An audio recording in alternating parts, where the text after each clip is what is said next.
What's up, y'all? Welcome back to Eats with Twan. Today we're making my version of the viral bagel that's been blowing up in Baltimore. The original is a crab dip bagel, but you know I had to level it up.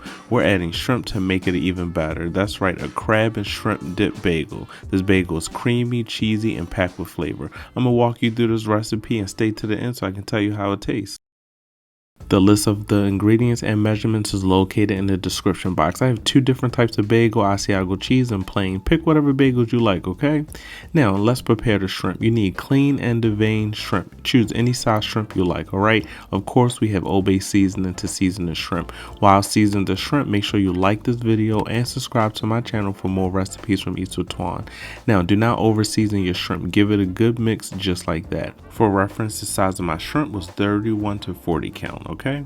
Now you have two ways to prepare the shrimp. You can steam the shrimp like this. You just need a steam basket and a little bit of water. You're going to steam the shrimp for about 3 minutes until the shrimp turns nice and pink. You're not going to overcook it. After 3 minutes, look, perfectly cooked shrimp. The pot was hot, folks. Now, you can also saute the shrimp in a skillet with some butter, about 1 to 2 tablespoons of butter on medium high heat. You're going to add your shrimp until the shrimp turns what? Nice and pink. You don't want to overcook the shrimp. There you have it. You have two ways to prepare the shrimp. You only need 2 to 3 minutes for the shrimp, okay? Now, folks, after the shrimp is cooked, whether you steam or saute the shrimp, you want to go ahead and give the shrimp a nice chop. Leave some nice pieces of shrimp, nice and big, just like that. Don't cut it too small. Don't dice it up, okay? Now, let's get our dip together. You need room temperature cream cheese. Use whatever brand you prefer, all right? Room temperature, it should not be cold. Add some mayonnaise. I prefer Duke's mayonnaise. It's a Maryland thing. It works perfect with seafood. Now, I'm adding some sour cream to that mixture just like that, and of course you have to add some seasoning. Old Bay seasoning is a must, all right? Don't forget, I'll have the ingredients and measurements in the description to follow. I added some minced garlic along with some dry parsley to elevate the flavor.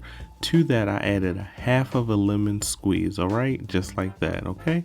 You definitely need some acidity to break up the cream cheese, the mayo, and the sour cream. I'm adding garlic powder and onion powder.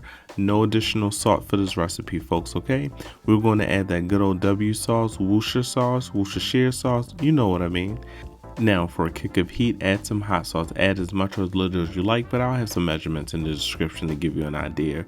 For the cheese, I'm adding mozzarella cheese, yellow cheddar, and white cheddar cheeses. A good mix, all right? So I'm adding that to my bowl just like that. Then I'm going to add my pieces of shrimp, nice bite-sized pieces. Again, you can dice them up small if you like, but me, I want to see chunks of shrimp inside of my crab and shrimp dip.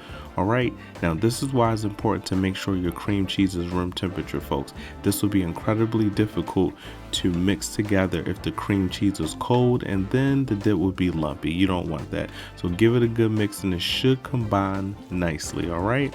Just like that. As you can see, I'm folding everything in. Now look at that dip. Perfect, no lumps.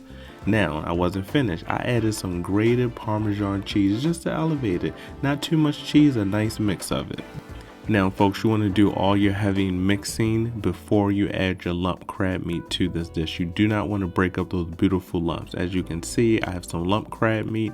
Now, you can use about a half a pound to a pound of crab meat. It's up to preference. Have fun with it, all right? So I added a tad bit more crab meat than I did the shrimp, but it was okay. It turned out amazing. So I added that to my mixture, and what I'm going to do, I'm going to fold in the crab meat just like that. I'm not going to stir it. I'm not whisking anything. I am going to fold it in so that way the lump crab meat can retain its form and it can be beautiful inside this crab and shrimp dip. I'm going to dice up some green onions along with the white part. I should have added this before, but guess what? I added it last.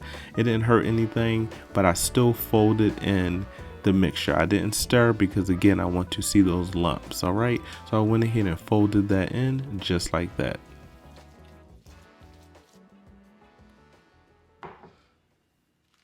Now, I'm using a Ziploc bag to make a homemade piping bag. It's really easy. I use a bowl to hold open the Ziploc bag. To the Ziploc bag, I'm going to add my crab and shrimp mixture. just like that. All right, just enough to cover the bagels. I'm gonna walk you through it. Now, once I add my mixture into the Ziploc bag, I am going to close the Ziploc bag up and push the filling to one end of the Ziploc bag to the corner, just like that. And I'm going to cut the tip off a little later. Now, to prepare the bagel, you need an unsliced bagel. That's very important. You're going to score the top of the bagel in the shape of an X. You're not going to cut the bagel all the way through. You need space to add your filling, just like that. Don't worry about the center. I'm going to show you why. You're going to grab your baking sheet with some parchment paper. You're going to bake it on this baking sheet with the parchment paper so that way nothing leaks through the center. I'm telling you, it's going to work out. All right. Now, I'm going to score the top of the bagel again. I'm showing you a different bagel this time. A plain bagel, scoring the top, not allowing the cut to go all the way through, just like that. Pretty simple. Now I'm going to grab our makeshift piping bag. I'm going to cut the ends off, and now it's time to fill up the bagel. Now start slow. Go ahead, grab one of the corners, go ahead and add the filling to the inside of the bagel, just like that. As you can see, it's piping through perfectly. All right, now you may need to adjust the hole of the piping bag if it's not coming out fast enough for you, but I'll leave that up to you.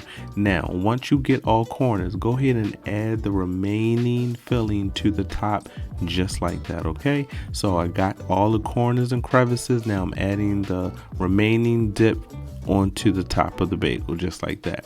Now I'm going to add some cheese to the top. You can add whatever cheese you like. I told you I'm using white cheddar and yellow cheddar cheese for this. Now I added some Old Bay seasoning to the top of the bagel, not too much, just a nice little sprinkle is going to elevate the bagel.